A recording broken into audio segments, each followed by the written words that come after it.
नमस्कार। मैं मणिकांत। इतिहास के रैपिड रिवीजन सीरीज में आपका स्वागत है। दोस्तों, अगर आप तैयारी कर रहे हैं 69th बीपीएससी प्री की, अगर आप तैयारी कर रहे हैं 7वां चरण शिक्षक बहाली जो बीपीएससी के माध्यम से ली जाएगी, अथवा आप बिहार दरोगा की तैयारी कर रहे हैं, तो आपके लिए ये क्लास आपकी सफलता को सुनिश्चित करने में बहुत ही मददगार साबित हो सकती है।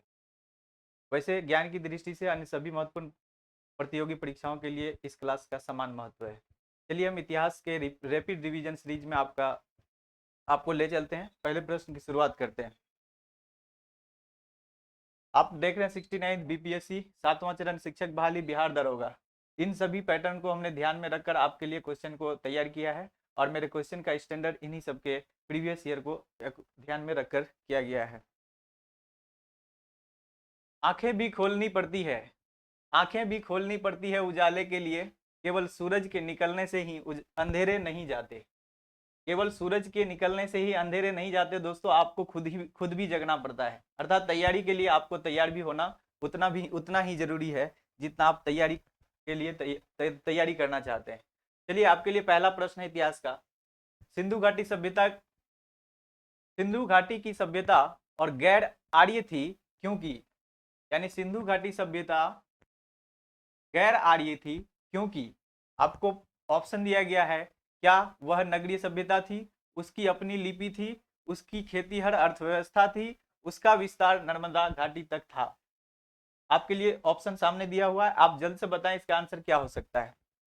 दोस्तों, प्रश्न की प्रकृति को अगर हम समझे, प्रश्न कहना चाह रहा है कि सिंधु घाटी सभ्यता आर्य सभ्यता से अलग थी। इसको हम किस ऑप्शन के साथ सटीकता के साथ बता सकते हैं, कौन सा ऑप्शन इसको प्रूव कर सकता है कि सिंधु घाटी सभ्यता आर्य सभ्यता से बिल्कुल अलग थी। तो आप इससे पहले जानिए कि सिंधु घाटी सभ्यता, ये आपको मैप दिख रहा होगा सिंधु घाटी सभ्यता के बारे में।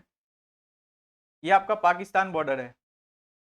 यहाँ से जो आप देख पा रहे हैं, ये पाकिस्तान का बॉर्डर है। यानी सिंधु घाटी सभ्यता के अधिकांश स्थल पाकिस्तान में पड़ते हैं। ये आप देख रहे हैं, मोहनजोदड़ो है, हड़प्पा है, ये सब सभी मुख्य स्थल पाकिस्तान के दिख रहे हैं। उसके बाद यहाँ धौलावीरा आपको दिख रहा होगा। उसके बाद आप देख रहे हैं लोथल, जहाँ से गोदीवारा यानी समुद्री बंदरगाह का साक्ष्य मिलता है। तुतकांगेडोर है यहाँ, सुरकोतडा है यहाँ। उसके बाद राखीगढ़ी है, यह भारत में स्थित सबसे बड़ा स्थल है। यह भारत में स्थित सबसे बड़ा स्थल है राखीगढ़ी। यहाँ आप लिख सकते हैं भारत में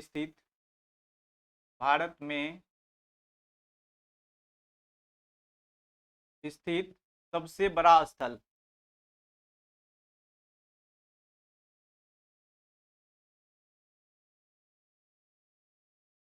राखीगढ़ी भारत में हड़प्पा सभ्यता का सबसे बड़ा स्थल है। लोथल, यहाँ समुद्री संग्रहालय स्थापित किया जा रहा है।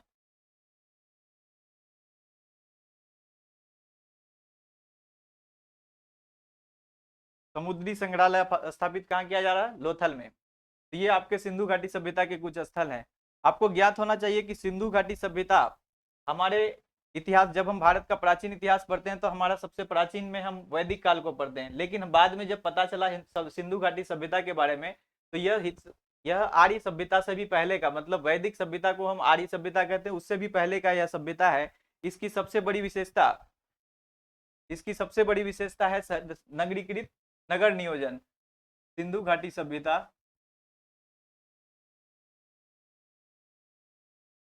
और इधर आप लिख लीजिए वैदिक सभ्यता। दोनों में सबसे बड़ा फर्क क्या है?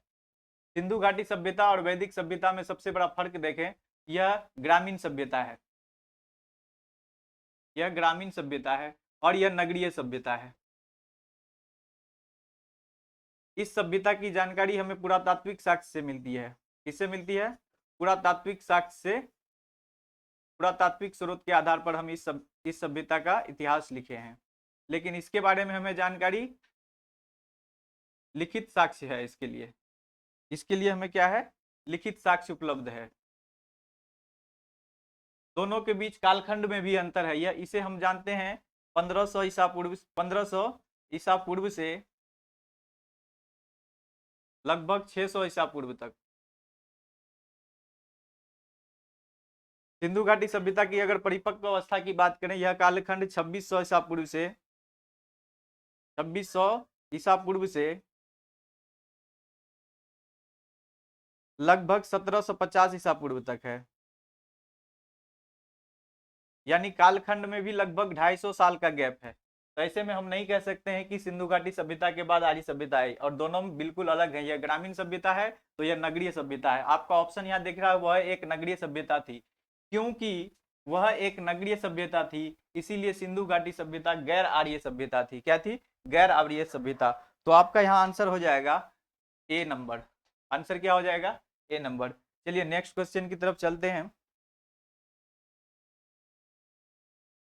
नेक्स्ट क्वेश्चन आपके स्लाइड पर दिख रहा होगा, निम्नलिखित में से किस एक वैदिक साहित्य में मोक्ष की चर्चा मिलती है? किस एक वैदिक साहित्य में मोक्ष की चर्चा मिलती है? सबसे पहले आप समझिए कि मोक्ष क्या होता है। मोक्ष से तात्पर्य होता है जीवन मरण के चक्र से मुक्त हो जाना। मोक्ष अर्थात स्वर्ग नरक की जहां कल्पना की गई हो।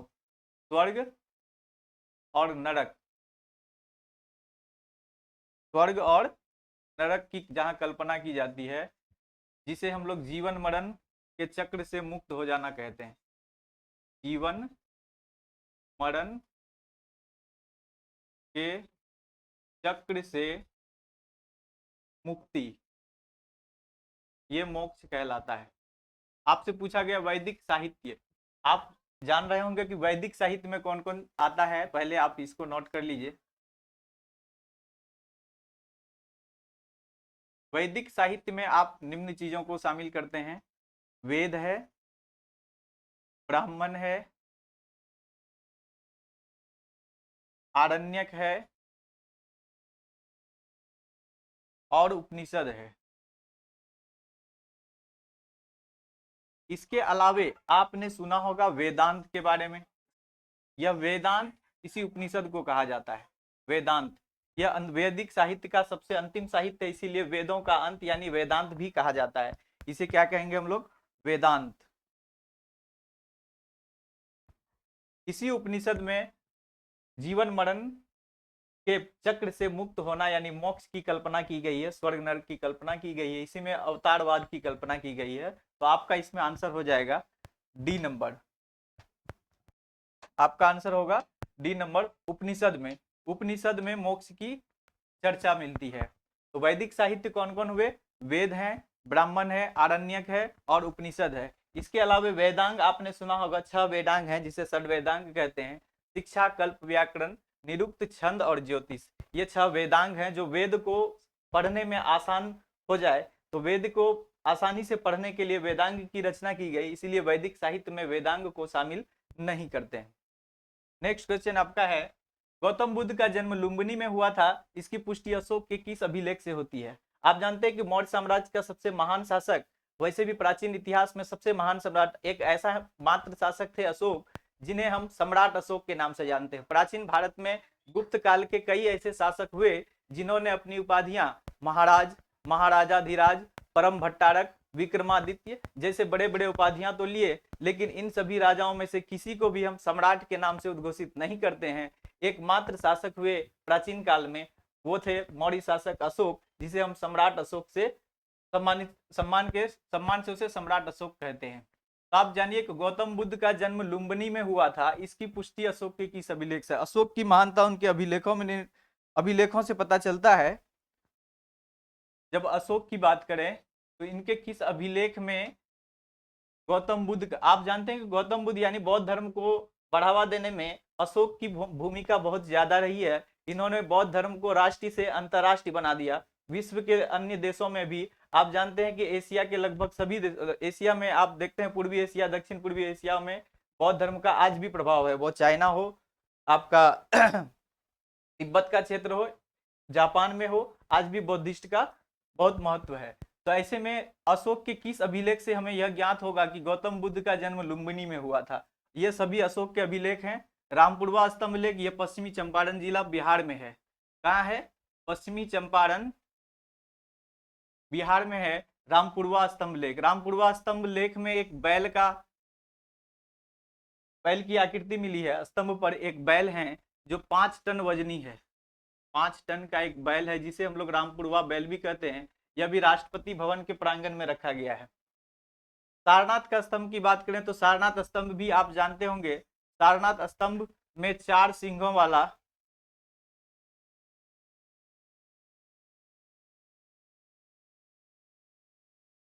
4 सिंहों वाला स्तंभ है। सारनाथ स्तंभ क्या है? 4 सिंहों वाला स्तंभ है।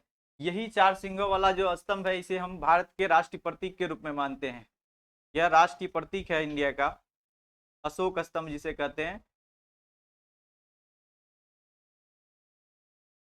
यह है आपका सारनाथ का स्तंभ लेख, रामपुरवा का स्तंभ लेख। उसके बाद रुम्मीनदेही अभिलेख, ये रुम्मीनदेही लुम्बिनी के आसपास है। अशोक अपने जीवन के, अपने राज्यकाल के 20वें वर्ष में धम्म यात्रा के दौरान गौतम बुद्ध के जन्म स्थान लुम्बिनी की यात्रा करते हैं। किसकी यात्रा करते हैं?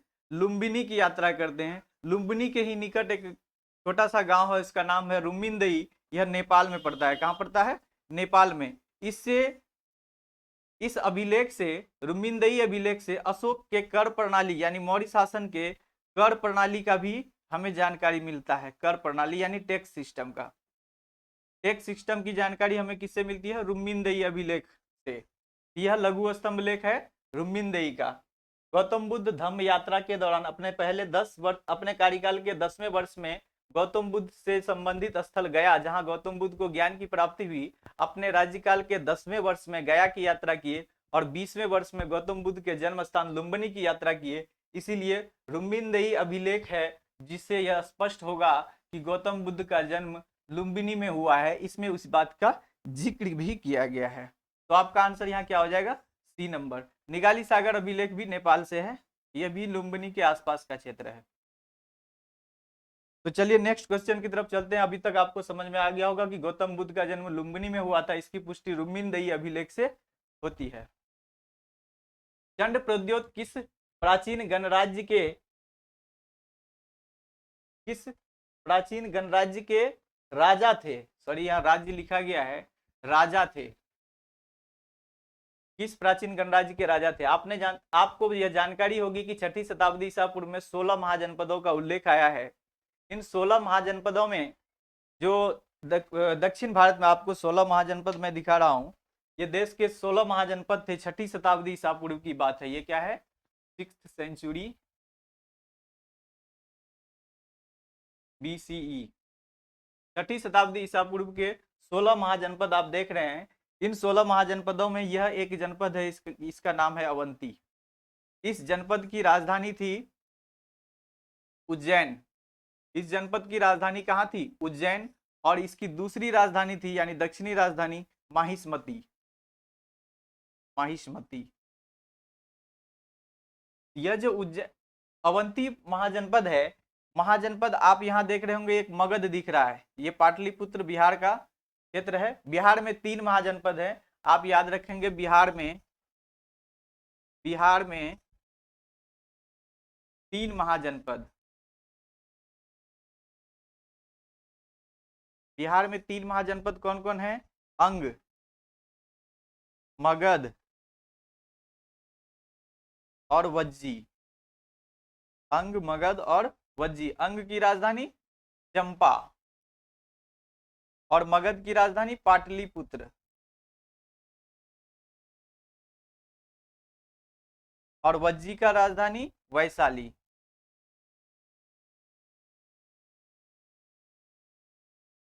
इसे आप नोट कर लेंगे। बिहार में 3 महाजनपद अंग, मगध और वज्जी है। चंपा है अंग की राजधानी, मगध की राजधानी पाटलिपुत्र है, वज्जी की राजधानी वैशाली है। और अवंती जो राज्य है, यह वर्तमान मध्य प्रदेश वाला एरिया में है। मध्य प्रदेश और राजस्थान, कुछ महाराष्ट्र का क्षेत्र में इसका विस्तार था, आप देख रहे होंगे मैप में। ये अवंती राज्य का राजा का नाम था चंड प्रद्योत। इसके लिए कहानी विकसित है कि अजातशत्रु मगध के राजा है। मगध का और अवंती का, इन दोनों के बीच अच्छा संबंध नहीं रहता था। मगध और अवंती दोनों ही मजबूत महाजनपद थे। अंत में मगध महाजनपद की सर्वोच्चता सिद्ध हो जाती है और मगध महाजनपद से एक साम्राज्य का रूप लेता है, जो आगे चलकर आप मौर्य साम्राज्य के रूप में देखते हैं। हर्यक वंश वगैरह इसमें देखते हैं। तो जब आप यहाँ अजातशत्रु को देखते हैं, तो अजातशत्रु यहाँ के राजा चंड प्रद्योत, जो एक दुश्मन राज्य है, उसके राजा चंड प्रद्योत की जब तबीयत खराब होती है, उनके स्वास्थ्य को ठीक कराने के लिए अपने वैद्य, मगध के शासक अजातशत्रु के राज्य वैद्य हैं जीवक, अपने जीवक को चंड प्रद्योत की चिकित्सा के लिए भेज देते हैं। इसीलिए याद रखना बहुत महत्वपूर्ण है। तो चंड प्रद्योत चर्चा में रहता है इतिहास में, कहानियों में, तो इसीलिए अवंती की राज्य के जो राजा थे वह थे चंड प्रद्योत। तो आपका क्वेश्चन था कि चंड प्रद्योत किस प्राचीन गणराज्य के राजा थे, तो वो कौन थे? अवंती के। अवंती लिखा गया, अवंती है। अवंती राज्य के राजा थे कौन? चंड प्रद्योत। और काशी, ये अंग आपका बिहार में पड़ता है, आपको हमने लिखा दिया है। वज्जी, ये भी बिहार में है। काशी, यह यूपी का महाजनपद है। चलिए नेक्स्ट क्वेश्चन। नेक्स्ट क्वेश्चन ध्यान से पढ़ेंगे। कथन और कारण में आपका क्वेश्चन दिया हुआ है। आजकल क्वेश्चन का पैटर्न इसी टाइप में जा रहा है, तो आप इसीलिए आपके लिए इस टाइप के भी क्वेश्चन हमने लाया है। इसमें कुषाण फारस की खाड़ी और लाल सागर से होकर व्यापार करते थे। कारण है उनकी सुसंगठित नौसेना उच्च कोटि की थी। तो आपसे क्वेश्चन है कि उपयुक्त के संदर्भ में निम्न में से कौन से सही उत्तर हैं? उत्तर है दोनों ए और आर गलत हैं। ए और आर दोनों गलत हैं। दोनों ए और आर सही हैं। ए सही है परंतु आर गलत है। ए गलत है परंतु आर सही है। तो आपको जज करना है इसमें से कौन सा आंसर होगा, ए बी सी या डी। तो कुषाण फारस की, आप कुषाण के बारे में जानते हैं, कुषाण वंश के सबसे प्रतापी शासक कौन हुए? कनिष्क। कनिष्क का साम्राज्य भारत में बहुत महत्वपूर्ण साम्राज्य है। कनिष्क के द्वारा लाए गए संवत, शक संवत आज भी हमारे राष्ट्रीय पंचांग में शामिल है। और कनिष्क के समय में आर्थिक विकास हुआ। जब मौर्योत्तर काल को आप देखेंगे, यहाँ अगर हम आपको समझाने का प्रयास करें, मौर्यों का जब पतन हुआ तो हमारे यहाँ साम्राज्य बिखर गए। मौर्यों के पतन के बाद साम्राज्य का विखंडन हुआ, वह छोटे छोटे टुकड़ों में बट गए। यहाँ में विदेशियों का भी आगमन हुआ, कुछ देशी शासन भी सामने आया। तो यहाँ दो तरह के शासन आप देखेंगे। यहाँ दो तरह का शासन, एक देशी शासक है यहाँ, यानी देशी राजवंश, और दूसरा आपको विदेशी राजवंश दिखेगा। वही विदेशी इन द सेंस वह विदेश से आए हमारे यहाँ और यहाँ के हो गए। देशी में आप देखेंगे कि मौर्यों के बाद कौन आया? शुंग आया। पुष्यमित्र शुंग बृहद्रथ की हत्या करके शुंग वंश की स्थापना किए, शुंग आए। दूसरा नंबर कौन आया? कान्व वंश। तीसरा में कौन आए? सातवाहन। अगर विदेशी की बात करें तो यहाँ हिंद यवन,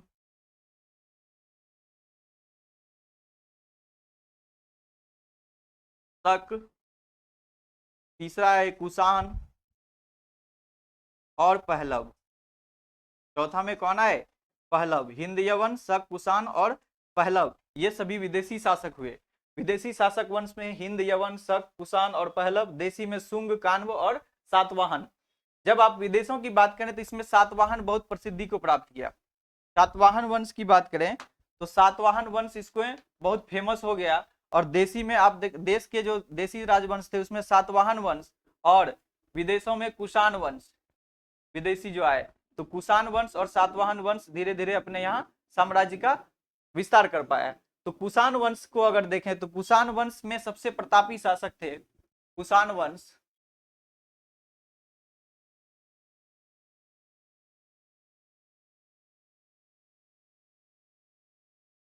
कुषाण में, कुषाणों के समय में आर्थिक और सांस्कृतिक क्षेत्र में काफी विकास होता है।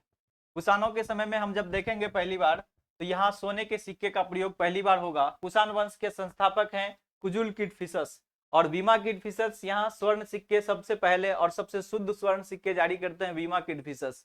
लेकिन उसके बाद प्रतापी शासक जो सबसे होता है, इसमें सबसे प्रतापी शासक है उसका नाम है कनिष्क। कनिष्क इतिहास में बहुत महत्वपूर्ण है क्योंकि इसके समय आर्थिक और सांस्कृतिक दोनों ही उन्नति काफी अधिक हुई है। आर्थिक उन्नति की बात करें तो इन्होंने चीन जैसे देश पर, चीन पर उस समय हान वंश का शासन है, चीन पर 2 बार आक्रमण किए और रेशम यानी सिल्क रूट पर अधिकार कर लिया। रेशम मार्ग पर अधिकार करने वाला एकमात्र भारतीय शासक थे कनिष्क। तो इन्होंने रेशम मार्ग पर अधिकार कर लिया, ये इसकी सबसे बड़ी उपलब्धि।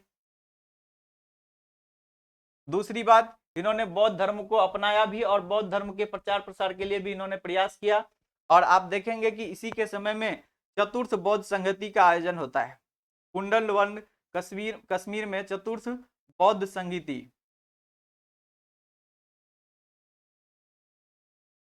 चतुर्थ बौद्ध संगीति कुंडल वन में होता है। कहाँ होता है? कुंडल वन कश्मीर में होता है। चतुर्थ बौद्ध संगीति का आयोजन इसी के समय हुआ। रेशम मार्ग पर इन्होंने अधिकार कर लिया। उसके बाद इन्होंने क्या किया बौद्ध धर्म के लिए। आप जानते हैं कि बौद्ध धर्म की मूर्ति का बनना सबसे पहले इसी के समय प्रारंभ होगा। आप मूर्ति निर्माण की शैली, भारत की जो प्राचीन शैली है मूर्ति निर्माण की, उसमें गांधार शैली, मथुरा शैली का नाम सुने हैं। तो इसके समय में गांधार शैली और मथुरा शैली का विकास होता है। गांधार शैली और मथुरा शैली।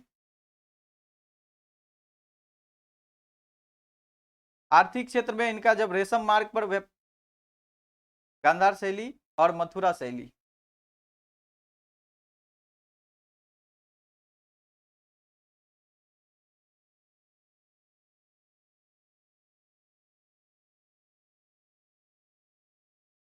तो आप देख रहे हैं रेशम मार्ग पर अधिकार करने वाला शासक आर्थिक रूप से कितना संपन्न होगा। इनका व्यापार केवल एशिया ही नहीं, पश्चिम एशिया और यूरोप तक इसका व्यापार होता था। रोम के बंदरगाहों से लेकर भारत के बंदरगाह जुड़े हुए थे एक दूसरे से। आप इसको मैप के माध्यम से समझिए। यह है कनिष्क के शासन के समय। ये आप जो रेड कलर में देख रहे हैं, ये वाला क्षेत्र आपका, ये जो दिख रहा है, ये आपका रेशम मार्ग है। क्या है? रेशम मार्ग को दिखा रहा है कि जब रेशम मार्ग पर कनिष्क का अधिकार, कनिष्क कहाँ से शासन करते हैं? कनिष्क का राजधानी है यहाँ पेशावर, पाकिस्तान में। भारत का उस समय अंग हुआ करता था पाकिस्तान, तो इसीलिए पेशावर कनिष्क की राजधानी होता है, यानी कुषाण वंश का राजधानी। और यह रेशम मार्ग पर अधिकार कर लेते हैं, यही रेशम मार्ग। और इनका व्यापार केवल रेशम मार्ग, ये तो सिल्क रूट एक स्थल मार्ग था जिससे भारत यूरोप के साथ जुड़ा हुआ था, मतलब पश्चिम एशिया के साथ। पश्चिम एशिया से भूमध्य सागर होते हुए यह रोम से व्यापार करता है। यहाँ रोम यूरोप के इटली राज्य का बंदरगाह है रोम। इसके अलावा भारत का व्यापार गुजरात के बंदरगाहों से भी होता था। आप यहाँ देख रहे हैं पाकिस्तान के बंदरगाह से भी होता है। तो ऐसे बंदरगाह के माध्यम से हम फारस की खाड़ी से होते हुए फिर स्थल मार्ग होकर, या फिर फारस की खाड़ी छोड़ के अगर हम अदन ओमान की खाड़ी से, फिर यहाँ हम लाल सागर होते हुए फिर यहाँ माल उतार लिया जाता था। यहाँ ऊंट से माल की ढुलाई करके फिर भूमध्य सागर से फिर हम रोम के साथ व्यापार करते थे। तो इस मैप के माध्यम से आप समझ पा रहे होंगे कि ये है आपका जो रेड कलर में दिख रहा है, ये आपका सिल्क रूट है। अशोक कनिष्क इसी सिल्क रूट पर अपना अधिकार कर लिया था, यानी आर्थिक क्षेत्र में कितनी प्रगति हुई थी। तो आपको क्वेश्चन पूछा गया है कि कुषाण वंश फारस की खाड़ी और लाल सागर से होकर व्यापार करते थे। तो अभी आपने देखा कि फारस की खाड़ी, ये कौन सी खाड़ी है? फारस की खाड़ी, पर्शियन गल्फ। तो फारस की खाड़ी और लाल सागर से व्यापार करते थे, यह स्पष्ट है कि हाँ ऐसा करते थे। इसका मतलब है कि कथन ए सही है। उनकी सुसंगठित नौसेना उच्च कोटि की थी, यह गलत है। उसकी सेना तो उच्च कोटि की थी, लेकिन उस समय तक नौसेना का भारत में विकास नहीं हुआ था, इसीलिए डाकुओं का डर हमेशा लगा रहता था। इसीलिए यहाँ नौसेना का जिक्र आया, इसीलिए यह कारण गलत हो जाएगा। इसलिए हमारा आंसर क्या होगा? हमारा आंसर हो जाएगा कि ए सही है पर आर गलत है। ए सही है परंतु आर गलत है। सी नंबर ऑप्शन आपका सही हो जाएगा। तो आप इसे नोट डाउन कर लेंगे।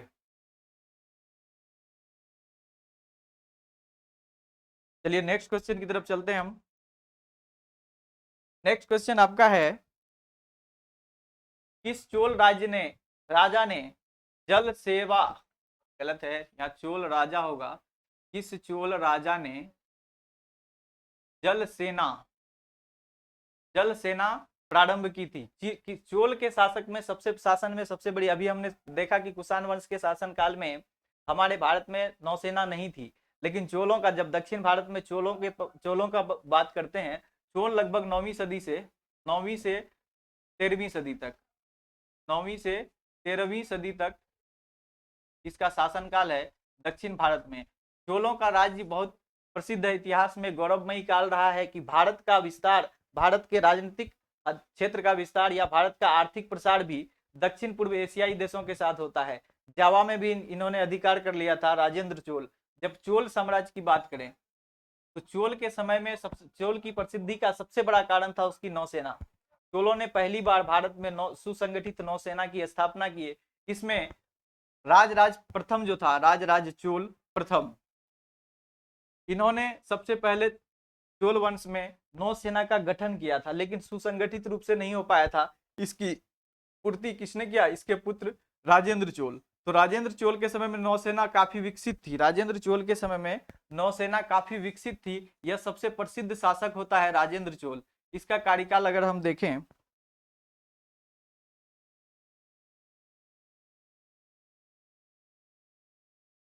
राजेंद्र चोल का कार्यकाल है आपका 1014 से 1044 ईस्वी तक।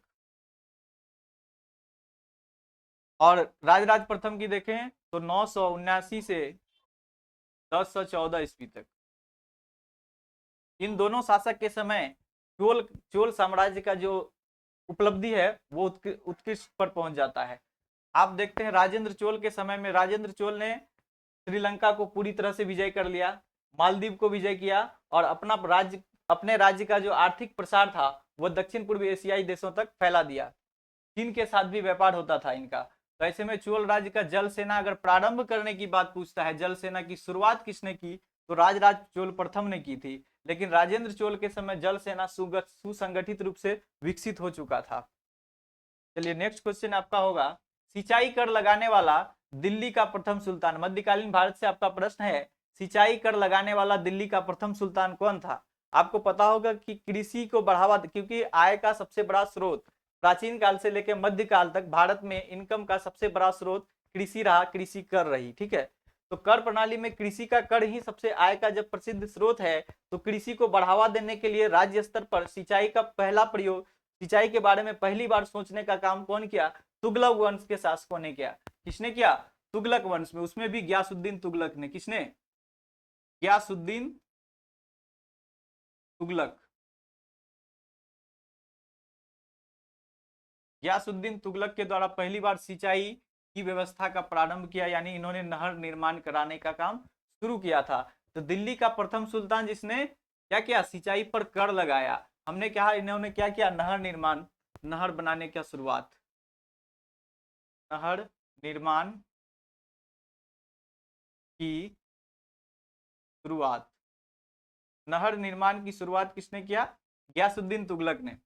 लेकिन नहरें सबसे अधिक किसके समय विकसित हुई, सर्वाधिक नहर का निर्माण किसने किया, इसी तुगलक वंश के शासक थे सर्वाधिक नहर बनाने वाले, उसका नाम था फिरोज शाह तुगलक। सर्वाधिक नहर किसने बनाया, फिरोज तुगलक या फिरोज शाह तुगलक, फिरोज शाह तुगलक।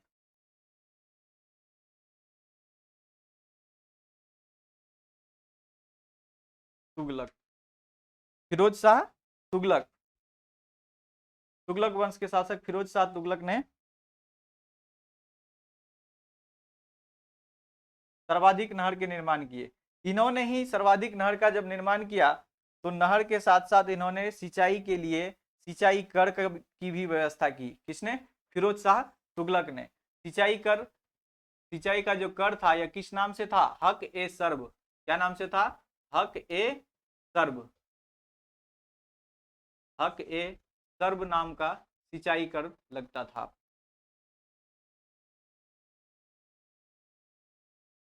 तो हक ए सर्व नाम का सिंचाई कर कौन लगाया, मोहम्मद फिरोज शाह तुगलक ने। तो आपका आंसर सिंचाई कर लगाने वाला दिल्ली का पहला सुल्तान कौन हो जाएगा, फिरोज शाह तुगलक। इसका कार्यकाल आप याद रखेंगे 1351 से 88 तक।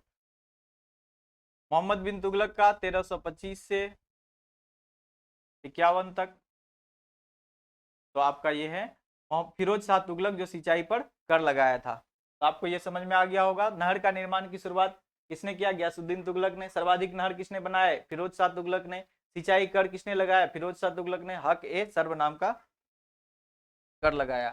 नेक्स्ट है, सभी भक्ति संतों के मध्य एक समान विशेषता थी कि उन्होंने। तो सभी भक्ति संतों, भक्ति काल के बारे में आपने सुना होगा, आपने सुना होगा कि भक्ति दक्षिण उपजे उत्तर लायो रामानंद। मतलब भक्ति की शुरुआत, भक्ति काल की शुरुआत जो है दक्षिण भारत से होती है, अलवाड़ और नयनार संतों के द्वारा। उनको उत्तर भारत में लाने का श्रेय किसे जाता है, रामानंद को, जिनके शिष्य कौन है, कबीर हैं। तो इसके अलावा और भी शिष्य हैं, कबीर उसके सबसे प्रसिद्ध शिष्य रहे। तो भक्ति काल में मुख्य रूप से हम लोग किसे जानते हैं, कबीर को, गुरु नानक को। महाराष्ट्र में अगर जाए तो तुकाराम, नामदेव, वहाँ धड़कड़ी और बड़कड़ी संप्रदाय का विकास होता है। उसके बाद उससे दक्षिण में जो शुरुआत जहाँ से हुई, तो वहाँ आप नयनार, अलवाड़ और निर्गुण संत, सगुण संत, ऐसे भक्ति काल में दो तरह के संत हुए, सगुण और निर्गुण। लेकिन उसमें भी बहुत सारा संप्रदाय हुआ, तो उतना हम लोग अभी उस डिटेल नहीं जाएंगे। भक्ति संतों में जो कॉमन बात थी इसमें है कि सभी भक्ति संतों में एक समान विशेषता क्या थी जो सब में कॉमन था। ऑप्शन है आपका, अपनी वाणी को उसी भाषा में लिखा जिसे उनके भक्त समझते थे। दूसरा ऑप्शन है, पुरोहित वर्ग की सत्ता को नकारा। तीसरा ऑप्शन है आपका, स्त्रियों को मंदिर जाने को प्रोत्साहित किया। ऐसा चौथा आपका ऑप्शन है, मूर्ति पूजा को प्रोत्साहित किया। तो आप जानते हैं कि मूर्ति पूजा को प्रोत्साहित तो नहीं किया। सबसे पहले बात, किसी भी भक्ति संतों ने मूर्ति पूजा को बढ़ावा नहीं दिया, उन्होंने मूर्ति पूजा और कर्मकांड का विरोध किया। स्त्रियों को मंदिर प्रवेश के, जब मंदिर से ही उसका नाता नहीं था तो मंदिर प्रवेश की कोई बात नहीं है।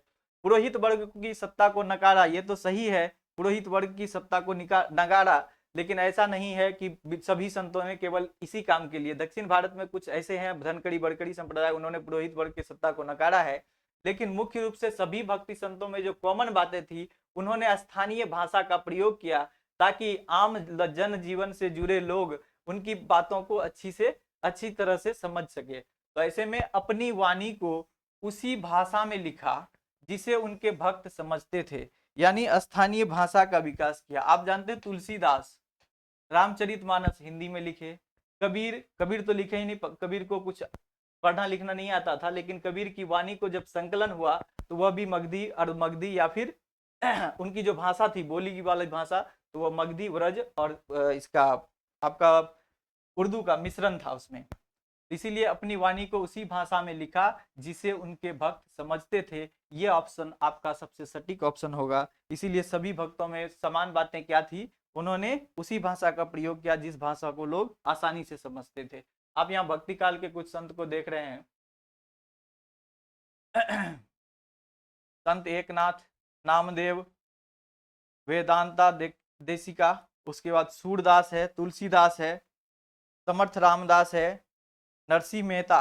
नरसिंह मेहता के बारे में आप जानते होंगे, नरसिंह मेहता के द्वारा लिखा गया वो भजन है जो गांधी जी के सबसे प्रिय भजन है, वैष्णव जन तो तेने कहिए जो पीर पराई जाने रे। ये नरसिंह मेहता लिखे हैं। जयदेव है गीत गोविंद के रचयिता। कबीर की सभी वाणियों को संकलन किसमें हुआ है, बीजक में हुआ है। बीजक का 3 पार्ट है, साखी, सबद और रमैनी। साखी, सबद और रमैनी, ये अगस्त ऋषि हैं। तो भक्ति काल से जुड़े कुछ बात आप सीख लिए। चलिए सूची 1 को सूची 2 से मिलान करें। तो सूची 1 यहाँ है आपका, सूची 2 यहाँ है। आप देख रहे हैं एक तरफ लिखा हुआ है बाबर, हुमायूं, अकबर, जहांगीर, दूसरी तरफ लिखा हुआ है दिल्ली, काबुल, लाहौर, सिकंदरा। तो ये आप देख रहे हैं कि मकबरा के बारे में दिया गया, उनकी समाधि स्थल कहाँ कहाँ है। तो बाबर की समाधि की बात करें कि बाबर की समाधि काबुल में, कहाँ है, काबुल, जो वर्तमान अफगानिस्तान की राजधानी है। हुमायूं का मकबरा कहाँ है, दिल्ली में। अकबर को कहाँ दफनाया गया, सिकंदरा। सिकंदरा ये कौन सा सिकंदरा है, यूपी वाला सिकंदरा। अकबर की समाधि यूपी के सिकंदरा में। जहांगीर की समाधि लाहौर में। यह कहाँ है, पाकिस्तान में। तो आपका मैचिंग क्या होता है, बाबर काबुल, हुमायूं नई दिल्ली, अकबर सिकंदरा, जहांगीर लाहौर, यानी 2 1 4 3। 2 1 4 3 कहाँ है आपका ऑप्शन में, 2 1 4 3। तो आपका ऑप्शन हो जाएगा ए नंबर। आपका सूची 1 और सूची 2 मिलान हो चुका है, वो है आपका ऑप्शन नंबर ए। चलिए नेक्स्ट क्वेश्चन है, लाठी क्लब की स्थापना। अब आप आधुनिक भारत में प्रवेश कर चुके हैं। लाठी क्लब की स्थापना किसने की थी। तो लाठी क्लब की बात करें, ये जो लाठी क्लब है, गरम दल, आप जानते हो कांग्रेस में नरम दल और गरम दल हुआ करते थे। गरम दल में बाल गंगाधर तिलक के बारे में आप बहुत कुछ जानते होंगे, उसमें से एक है। लाठी क्लब की स्थापना भी उन्होंने ही किया था। युवाओं को, युवा जितने क्रांतिकारी थे, युवा क्रांतिकारियों को राष्ट्रीय आंदोलन में सक्रिय होने के लिए लाठी क्लब नाम की एक संस्था की स्थापना किए थे। वो थे कौन, बाल गंगाधर तिलक। बाल गंगाधर तिलक जैसे ही आप नाम आता है तो कुछ फैक्ट आपको दिमाग में आ जाना चाहिए। इन्होंने स्वराज हमारा जन्मसिद्ध अधिकार है का नारा दिया। क्या दिया, स्वराज्य हमारा जन्मसिद्ध अधिकार है।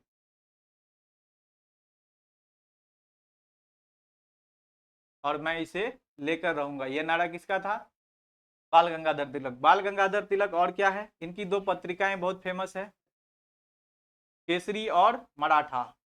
केसरी और मराठा। केसरी और मराठा की बात करें तो भाषाई इसमें अंतर है। मराठा जो है यह अंग्रेजी में लिखा गया है और केसरी मराठी में लिखा गया।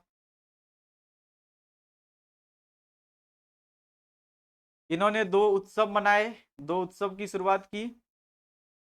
एक गणपति उत्सव, गणपति उत्सव, दूसरा था शिवाजी उत्सव।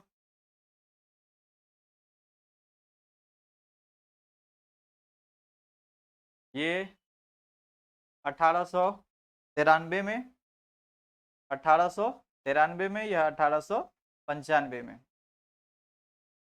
इन्होंने गीता रहस्य की रचना की, गीता रहस्य, मांडले जेल में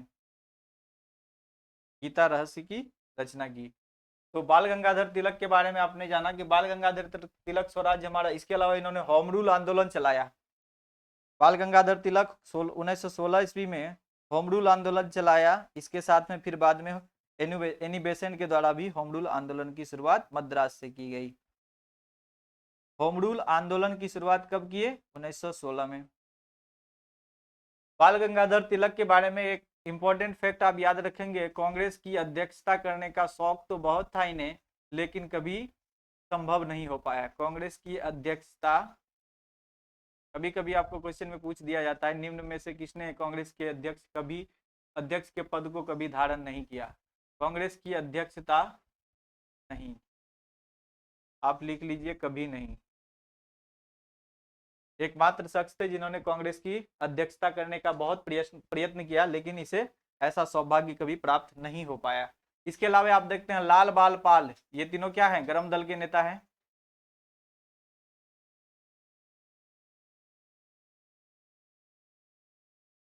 उसके ऊपर शहीद भगत सिंह है। चलिए नेक्स्ट क्वेश्चन है आपका, किस कमेटी की सिफारिश पर बंगाल विभाजन की घोषणा वापस ली गई? किस कमेटी की सिफारिश पर बंगाल विभाजन की घोषणा को वापस ली गई? तो सबसे पहले आप बंगाल विभाजन के बारे में जान लीजिए। बंगाल विभाजन कब होता है? बंगाल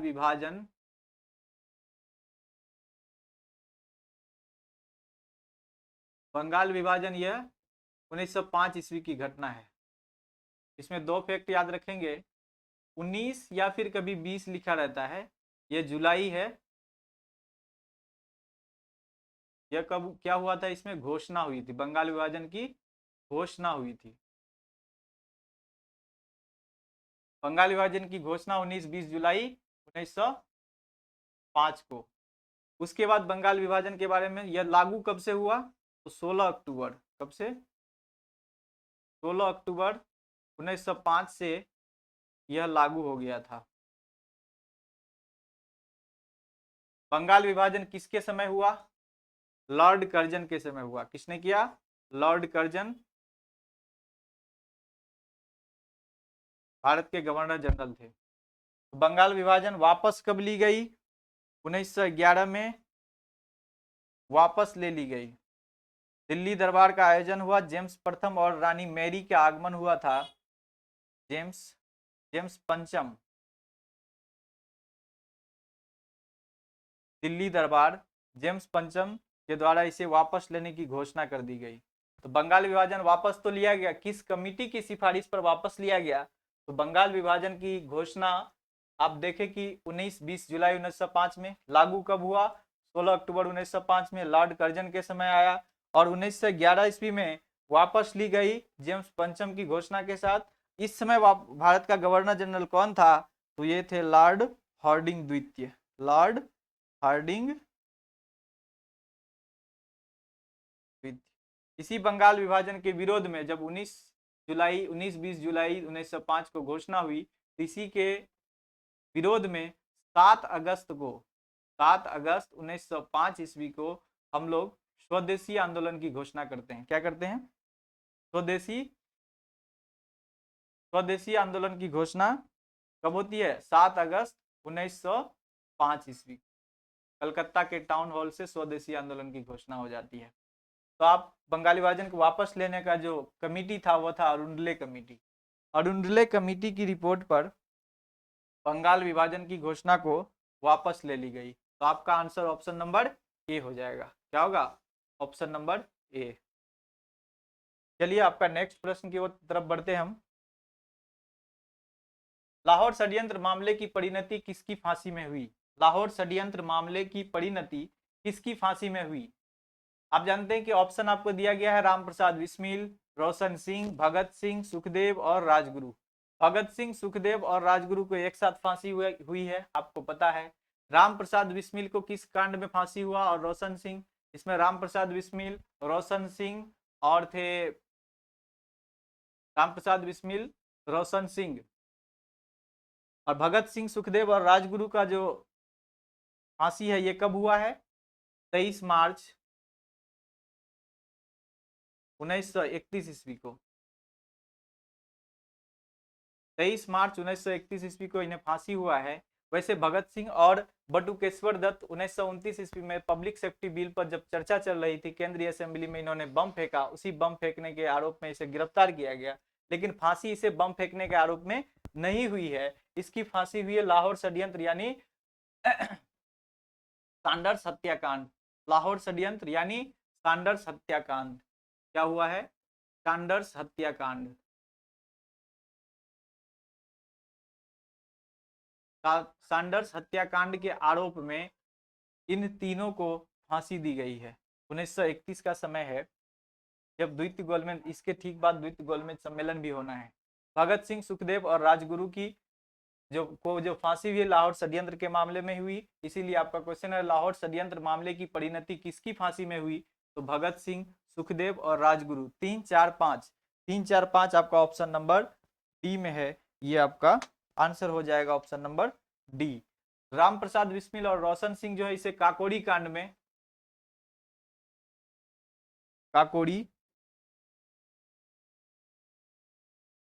काकोरी षड्यंत्र, अब इसका नाम बदल चुका है, अब हमें इसे षड्यंत्र नहीं करेंगे, अब इसका नाम यूपी गवर्नमेंट बदल दी है, उनका नाम है Kakori train action. Kakori train action, क्या नाम है? Kakori train action. यह घटना कब हुई थी? 9 अगस्त 1925। 9 अगस्त 1925 ईस्वी को काकोरी ट्रेन एक्शन के मामले में रामप्रसाद बिस्मिल, रोशन सिंह, इसमें 4 लोग थे, रामप्रसाद बिस्मिल थे, रोशन सिंह थे और भी 2 लोग थे। तो भगत सिंह, सुखदेव और राजगुरु की जो हत्या हुई है, ये फांसी हुई है, यह लाहौर षड्यंत्र यानी सैंडर्स हत्याकांड के मामले में हुई है। इसलिए आपका आंसर हो जाएगा 3, 4 और 5। कांग्रेस के लखनऊ अधिवेशन में किस गवर्नर ने हिस्सा लिया? कांग्रेस के अधिवेशन में बहुत कम गवर्नर जनरल हिस्सा लेते थे, उनमें से एक गवर्नर जनरल है लॉर्ड वेलिंगटन। ये गवर्नर जनरल बनने से पहले, वैसे तो इसका कार्यकाल 1931 से 36 है, एज ए गवर्नर जनरल इसका कार्यकाल 31 से 36 है, लेकिन यह लॉर्ड वेलिंगटन 1915 ईस्वी का बम्बई अधिवेशन, 1915 के बम्बई अधिवेशन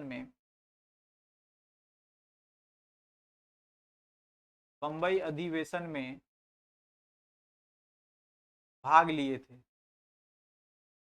एकमात्र गवर्नर जनरल जिन्होंने कांग्रेस के अधिवेशन में भाग लिया वह था 1915 के बम्बई अधिवेशन में लॉर्ड वेलिंगटन भाग लिए थे, तो गवर्नर जनरल बनने से पहले। लेकिन क्वेश्चन है लॉर्ड कांग्रेस के लखनऊ अधिवेशन में, तो लखनऊ अधिवेशन हुआ कब था? लखनऊ अधिवेशन की बात करें तो लखनऊ अधिवेशन यह 1916 ईस्वी की घटना है। लखनऊ अधिवेशन 1916 में हुआ है। इसकी अध्यक्षता कौन किए हैं? अंबिका चरण मजूमदार। कौन किए हैं? अंबिका चरण मजूमदार। अंबिका चरण मजूमदार की अध्यक्षता में 1916 में लखनऊ अधिवेशन होता है। यह वही लखनऊ अधिवेशन है जिसमें कांग्रेस के गरम दल और नरम दल जो 1907 में विघटित हो गए थे, यानी ब्रेकअप हो गया था, उनका पेचअप होता है 1916 ईस्वी के कांग्रेस के लखनऊ अधिवेशन में। तो लखनऊ अधिवेशन में अंबिका चरण मजूमदार इसकी अध्यक्षता करते हैं। नरम दल गरम दल के बीच पैचअप होता है। दूसरी घटना है कि मुस्लिम लीग और कांग्रेस के बीच पैचअप होता है। 1906 में मुस्लिम लीग की स्थापना के बाद मुस्लिम लीग अलग अपना संगठन लेकर काम कर रहे थे, कांग्रेस के खिलाफ चल रहे थे। लेकिन 1916 ईस्वी में प्रथम विश्व युद्ध का दौर चल रहा था। इस समय में मौका का फायदा उठाने के लिए दोनों को एक किया गया, मतलब कांग्रेस और मुस्लिम लीग एक साथ एक मंच पर आकर भारत की आजादी की लड़ाई लड़ने पर सहमत हुए। लेकिन कांग्रेस की तरफ से सबसे बड़ी भूल हो गई कि 1916 में उन्होंने मुस्लिम लीग के उस हट को मान लिया जो 1909 के मिंटो एक्ट, लॉर्ड मिंटो के द्वारा जो मिंटो मार्ले एक्ट में उसे पृथक निर्वाचन की व्यवस्था दी गई थी, उसे कांग्रेस ने स्वीकार कर लिया था। तो 1916 के लखनऊ अधिवेशन बहुत महत्वपूर्ण स्थान रखता है आधुनिक भारत के इतिहास में। इसमें अंबिका चरण मजूमदार अध्यक्षता करते हैं। लेकिन इसी लखनऊ अधिवेशन में गवर्नर थे उस समय लखनऊ के, यानी संयुक्त प्रांत के गवर्नर। ये गवर्नर जनरल नहीं है, गवर्नर है। कौन है? गवर्नर है संयुक्त प्रांत के, संयुक्त प्रांत के गवर्नर जेम्स चेस्टन। इन्होंने लखनऊ अधिवेशन में हिस्सा लिया था। तो इस हिसाब से आपका आंसर हो जाता है option number B, James Cheston. Next question चलेंगे। लॉर्ड चेम्सफोर्ड का कार्यकाल, लॉर्ड चेम्सफोर्ड का कार्यकाल 1916 से 21 है। उसके बाद लॉर्ड कर्जन है 1899 से 1905 ईस्वी तक। लॉर्ड वेलिंगटन 31 से 36 है। जेम्स चेस्टन लॉर्ड गवर्नर जनरल नहीं है, यह गवर्नर है, गवर्नर। नेक्स्ट क्वेश्चन है आपका, किसने कांग्रेस के कराची अधिवेशन 1931 में 31 को महात्मा गांधी की लोकप्रियता और सम्मान की पराकाष्ठा माना है? 1931 ईस्वी के कराची अधिवेशन इतिहास में महत्वपूर्ण स्थान रखता है। कराची अधिवेशन की अध्यक्षता कौन करते हैं? सरदार वल्लभ भाई पटेल। कराची अधिवेशन की अध्यक्षता कौन करते हैं? सरदार पटेल।